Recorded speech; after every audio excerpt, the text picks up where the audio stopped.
Hey, YouTubers. What's up? Jefferson T. Rowe, how y'all been? I have been busy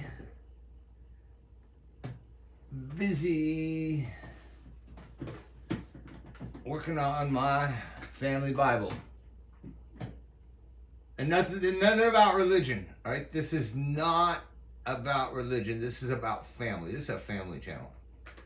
So family Bibles carry family history, eternal history, from mother to daughter to daughter to daughter to daughter to daughter is how a family Bible is passed along. And my family Bible was missing a whole lot of history. So if you go back to part 3, you see I got the Bible rebuilt. It really looks good. My mom is impressed. So I started gathering up things that I was going to add to the Bible. And I think I might have said some things about Nicholas Delarue before. I don't know how much. It was a conglomerated video of cowboys, and cowboys have a big part to do with this Bible. It has been through cowboy. Well, the Dalton brothers. I think I did a little story about the Dalton brothers. This Bible was right in the middle of that story. I'm pretty sure my great-great-grandpa, Nicholas Piedmon Delarue,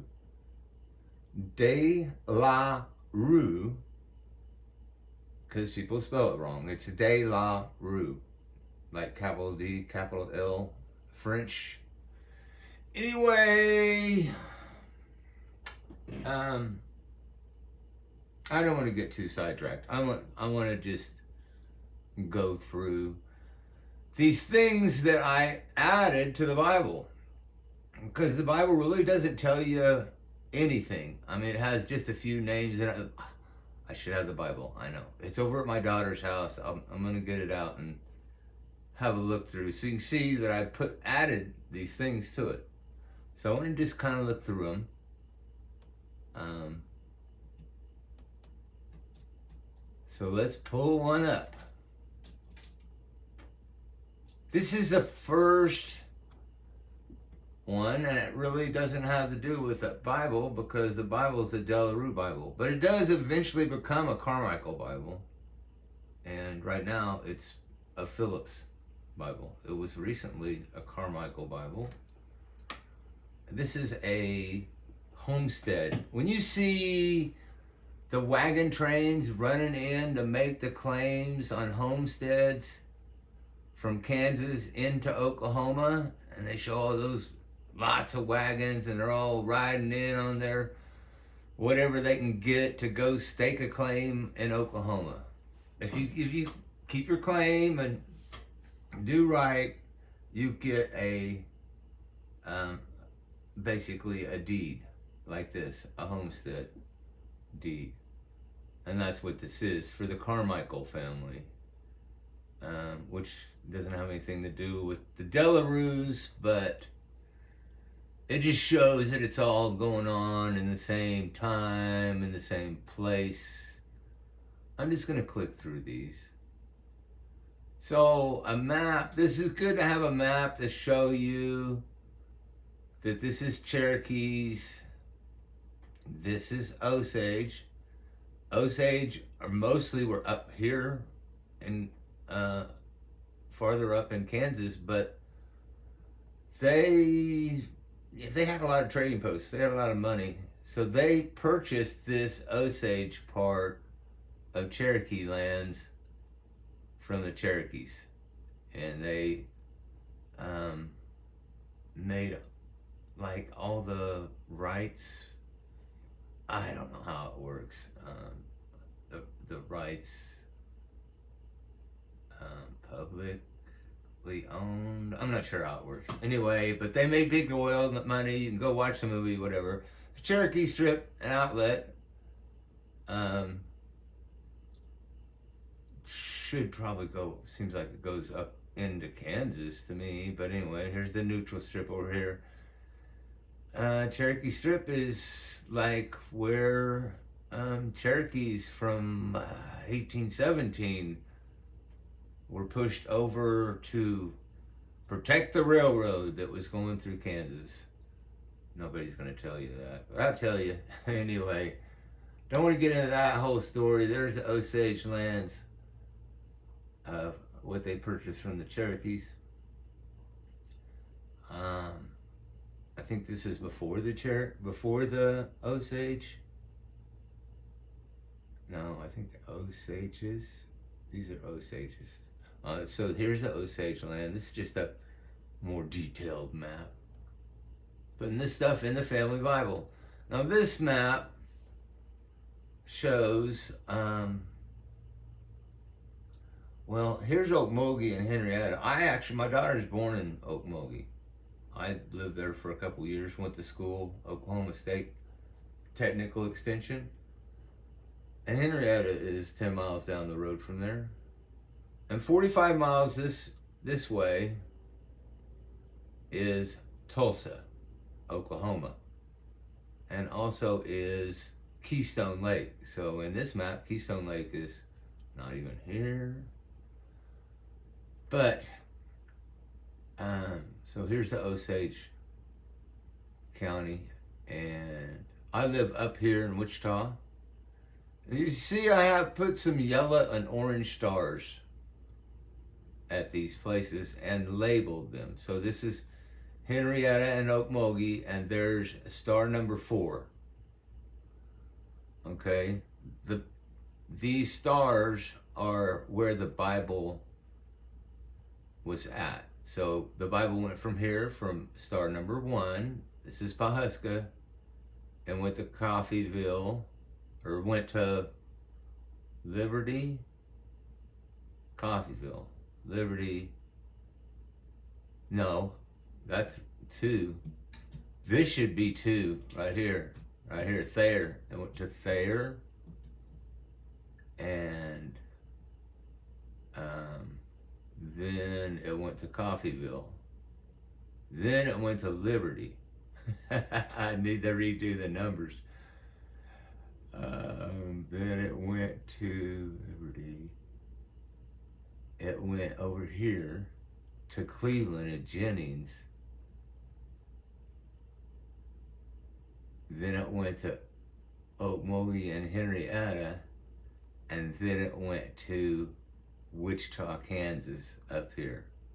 I'm missing a number here. This needs to be redone.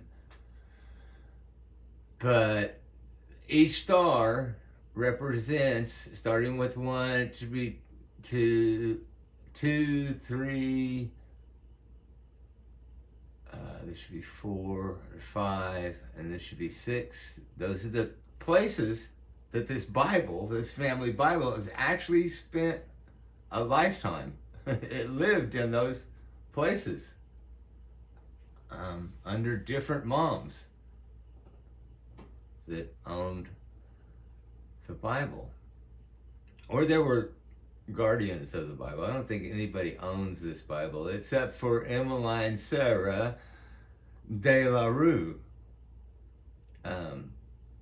Nicholas's wife, who it was purchased for in the first place in 1872 in Pawhuska, right here. And he was a quartermaster under Isaac T. Gibbons, Indian agent, Quaker Indian agent, in charge of developing the county of Osage and building the town of Pawhuska after being purchased from the Cherokees by the Osage. Okay, so that's how that works. This is a map showing where the Bible has traveled to over the last, I don't know, what it's 150 years or something. So just throwing another map in there, showing you where all the tribes kind of settled down at. And this, my family knows this neighborhood well because the Bible lived all over it. The family Bible. I think this is, I think this is Fairfax. But it's just kind of what, I don't know, something I threw in there. I threw stuff in there. So, when Mary Sylvia Baker, okay, to start off with, that's not her name. Her name is Mary Silveria, Mary Silveria Baker. And she was born in 1988 in Coffeyville, Montgomery, on Montgomery Road, County Line Road. Her father was John William Baker. He was 22. And her mother was Lola de la Rue, of the Rue. She was 18. She married James I. Carmichael on 23 June 1909 in Keystone, in Pawnee. It's like pretty close to where Keystone Lake is now. They were parents of two sons. That was my dad and my uncle. And she lived in Okmulgee, Oklahoma in 35, and then 40 she lived in Henrietta. That's she was married to my grandpa, Guy Carmichael. And then she passed away in 74 and is buried in Fairlawn Cemetery with everybody else. There's a whole bunch of the whole family is there. So,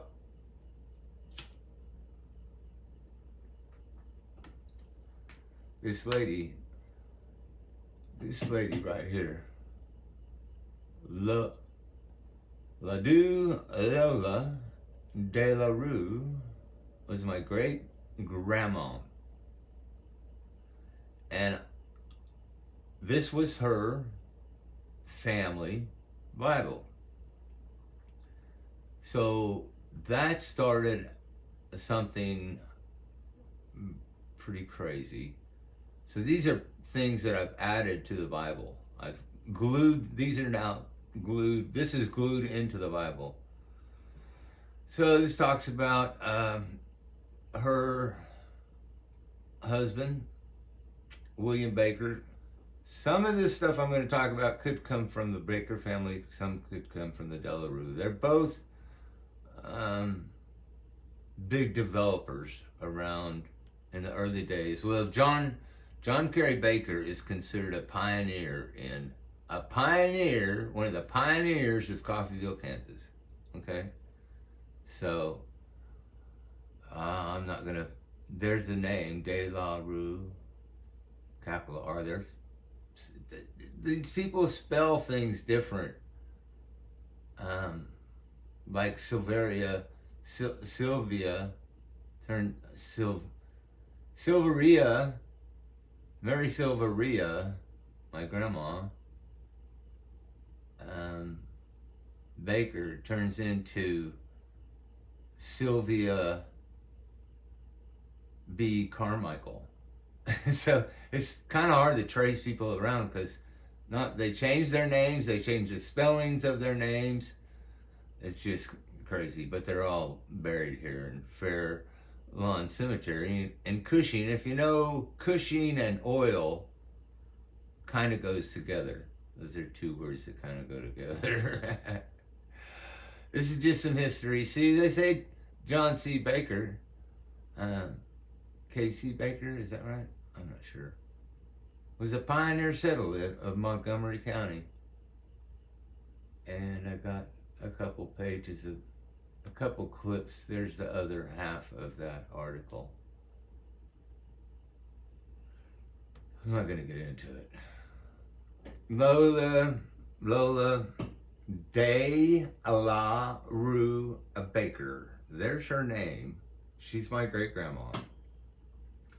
Her birth, she was born in 1870. Now the Dalton brothers robbed the banks, 3 banks, in Coffeyville, Kansas in 1892. So when she was 22 years old. Okay, she could have been standing on the street there because she lived in Thayer, which Thayer is right down the street, about 10 minutes down the street from Coffeyville, north of Coffeyville. I still live in Liberty a lot. Liberty, north of Coffeyville, has a lot to do with all this too. But 1870, and then the banks were robbed by the Daltons on 1892. She was 22, and let's see if we okay, let's go to the next slide and see what it is. Okay, so 1892, banks are being robbed in Coffeyville. She's now 22 years old, and there's her dad, Nicholas P. Mandela Rue. Sarah Emmeline was, her mother was Sarah Line, Emily Johnson. She made Baker, Coffeyville. 5 sons. Now my grandma was the oldest daughter, the oldest child. That's 12 kids. Township Pawnees. So anyway, my grandma Sylvia was one of these 5 sons and 7 daughters of Lola Della Rue.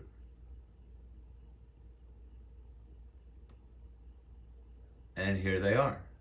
And there's my great, is that great-great-grandpa? And great-grandma. And then Sylvia, her daughter, my grandma, is great-great-grandpa, great-grandma, and then grandma. And these are the 12 kids. So my grandma was 1888. And I know that makes her 4 years old in 1892 when the banks were robbed in Coffeyville. So Loda could have been standing in Coffeyville. She lived 10 minutes down the road with her 4-year-old daughter on the day that they robbed the banks in Coffeyville. I can actually put my family in a historical context in looking at it that way. I don't know. Do you look at your great-grandpa, your great-great-grandpa, and your great-grandma and your grandma and looking at what was going on at the time, like a history and where they were in that particular place? I know I've said the story about Grandpa Baker here about the Dalton brothers coming to his farms and saying, you better let the cows out and don't go in the town tomorrow. And that has to do with, but that may have been actually Loda's, his son. Is that right? Son? Loda? No, these two are married. This is not Casey. This is William. So this is great. So this is great grandma, and this is great grandpa, and he is the one that probably, no, that's her father, 65. So it would have been her husband. Oh no, 1865. No, this is her husband. It would be him. The new. It makes sense that he knows the Dalton brothers because they're close with the De La Rue family. Okay, and the De La Rue family was a quartermaster at Pawhuska. And the Dalton brothers were lawmen in Indian territory. So definitely the quartermaster would know the lawmen in Indian territory. They would know the whole story. They would probably sit in the saloons together and laughed in Coffeyville. So here's the sign that they have in Coffeyville, and this is not right. Okay, built in 1871. Well, we know in 1871 my grandma was supposed to be living in this house, although we know she was living in Thayer. Okay, she didn't live here. So, 5-bedroom house with native timbers and 10-inch thick sandstone walls, was built first in Pawhuska when the Osage Nation was moved from Kansas. Sid De La Rue. We know his name's not Sid. His name is Nicholas. Okay, or Nick. Man called him Sid because there was another Nicholas that was building this town too. De La Rue, I don't know if they got De La Rue, they got it spelled right. Swiss, that's questionable. I'm not going to go into it. Was promised the house if he would come to care for their horses. Okay, he didn't come to care for his horses. And this was not a house. This is the quartermaster's quarters. It's where all the distribution of army supplies or government supplies for Pawhuska came from, out of this house. It's quartermaster. It's on the National Register places. House was acquired. Okay, I think might be the city council building now. So this is not exactly right. He's not a blacksmith. Blacksmith's home? No. Quartermaster. Blacksmiths, he worked under him. He had blacksmiths working for him. And he worked for the Indian agent, which is Isaac T.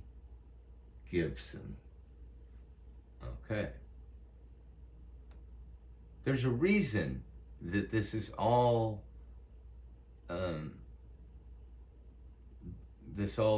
why I'm going through all this. Here's just a shot back, and that's not him. That's a farrier. A farrier, they change horseshoes. They put shoes on horses.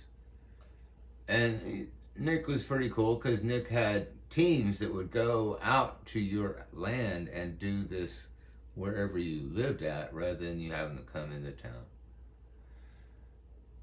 So this is just an explanation of what a quartermaster is. So I put that in the Bible. I'm not going to get into this about, I think this has something to do with carpetbagging. I put it in there though. Okay, this is the Thompson's house. I've been to this house, and it is like crazy big stone house that was falling down. And a lot of this is Coffeyville, and this is Liberty, and on down the street is Thayer. And a lot of my family had to do up and down this road, which is Montgomery County Road.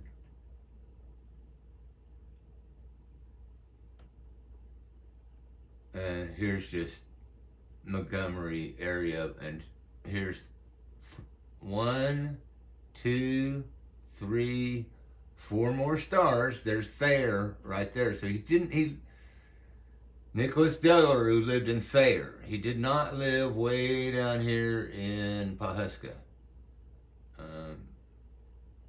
Now, later on, he lived in Coffeyville. They moved to a house in Coffeyville. But he didn't actually live. He might, he probably spent a lot of nights in Pawhuska, but that was not his house. Sarah Emmeline is his wife. Yeah, Della Roosevelt, right. A death place, see, Coffeyville. They were living in Coffeyville after Thayer. I think they're in Thayer just to kind of build a railroad junction or something. And she's in Coffeyville. She's one of the ones that in Coffeyville, that's getting back there. So here's mother and father and such. Because after that, most of them are buried in Fairlawn Cemetery in Stillwater. So he was in the Army because this is his war pension that was given to his wife, Emmeline. So he was definitely not a blacksmith. He was an Army officer. And there's Nicholas Delarue pension receipts. Just a good old map of Oklahoma, huh? Before. But again, blacksmithing farrier duties commonly fell under the quartermaster.